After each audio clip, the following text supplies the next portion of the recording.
दुर्योधन की पत्नी का नाम भानुमति था। भानुमति के कारण ही यह मुहावरा बना है, कहीं की ईंट कहीं का रोड़ा, भानुमति ने कुनबा जोड़ा। भानुमति काम्बोज के राजा चंद्रवर्मा की पुत्री थी। भानुमति बहुत ही सुंदर, आकर्षक, बुद्धिमान और ताकतवर थी। उसकी सुंदरता और शक्ति के किस्से प्रसिद्ध थे। यही कारण था कि भानुमति के स्वयंवर में शिशुपाल, जरासंध, रुक्मी, वक्र, कर्ण आदि राजाओं के साथ दुर्योधन भी गया हुआ था। कहते हैं कि जब भानुमति हाथ में माला लेकर अपनी दासियों और अंगरक्षकों के साथ दरबार में आई और एक एक करके सभी राजाओं के पास से गुजरी, तो वह दुर्योधन के सामने से भी गुजरी। दुर्योधन चाहता था कि भानुमति माला उसे पहना दे, लेकिन ऐसा हुआ नहीं। दुर्योधन के सामने से भानुमति आगे आगे बढ़ गई। दुर्योधन ने क्रोधित होकर तुरंत ही भानुमति के हाथ से माला झपटकर खुद ही अपने गले में डाल ली। इस दृश्य को देखकर सभी राजाओं ने तलवारें निकाल ली।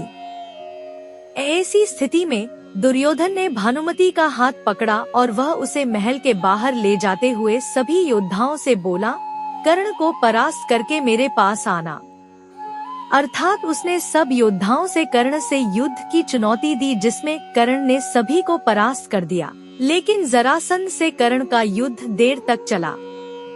जरासंध ने दुर्योधन की बीवी भानुमति के स्वयंवर में भी भाग लिया और जब दुर्योधन जबरन भानुमति को अपनी पत्नी बनाना चाह रहा था, तब जरासंध और कर्ण में 21 दिन युद्ध चला, जिसमें कर्ण जीता और पुरस्कार में जरासंध ने कर्ण को मालिनी का राज्य दे दिया। ये जरासंध की पहली हार थी। इस तरह दुर्योधन ने भानुमति के साथ जबरन विवाह किया। भानुमति को हस्तिनापुर ले आने के बाद दुर्योधन ने उसे ये कहकर सही ठहराया कि भीष्म पितामह भी अपने सौतेले भाइयों के लिए अम्बा, अंबिका और अम्बालिका का हरण करके ले आए थे। इसी तर्क से भानुमति भी मान गई और दोनों ने विवाह कर लिया। दोनों के 2 संतान हुई। एक पुत्र लक्ष्मण था, जिसे अभिमन्यु ने युद्ध में मारा दिया था, और पुत्री लक्ष्मणा, जिसका विवाह कृष्ण के जामवंती से जन्मे पुत्र सांब से हुआ था। दूसरी ओर अभिमन्यु की पत्नी वत्सला बलराम की बेटी थी। बलराम चाहते थे कि वत्सला की शादी दुर्योधन के बेटे लक्ष्मण से हो। वत्सला और अभिमन्यु एक दूसरे से प्यार करते थे। अभिमन्यु ने वत्सला को पाने के लिए घटोत्कच की मदद ली। घटोत्कच ने लक्ष्मण को इतना डराया कि उसने कसम खा ली कि वह पूरी जिंदगी शादी नहीं करेगा। इसी कारण ये कहावत बनी, भानुमति ने दुर्योधन को पति चुना नहीं, दुर्योधन ने जबरदस्ती की शादी। अपने दम पर नहीं, कर्ण के दम पर किया भानुमति का हरण।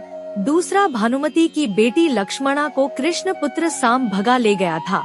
तीसरा पुत्र लक्ष्मण की इच्छा पूरी नहीं हुई और वह अभिमन्यु के हाथों युद्ध में वीरगति को प्राप्त हुआ।